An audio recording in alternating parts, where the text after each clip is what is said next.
Un nouveau partenariat économique en Asie-Pacifique a officiellement été lancé hier à Tokyo, où Joe Biden est actuellement en visite après une première étape à Séoul. Il s'agit du cadre économique pour l'Indo-Pacifique, IPEF, initié par les États-Unis. Les dirigeants des 13 premières nations participantes, dont la Corée du Sud, le Japon, l'Australie et l'Inde, se sont réunis à cette occasion en visioconférence.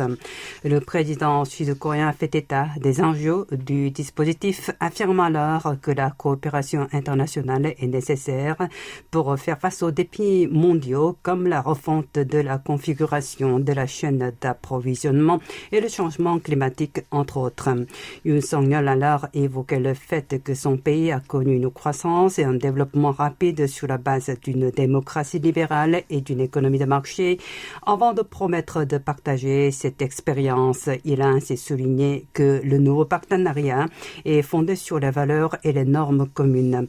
Le numéro 1 sud-coréen a également annoncé les secteurs de la coopération de son pays parmi les 4 domaines clés de la nouvelle plateforme.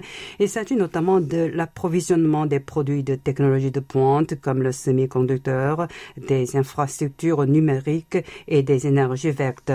Le président Yoon a aussi tenu à proposer les principes de l'IPEF qui, selon lui, devra être ouvert, inclusif et transparent et se face aux critiques de la Chine.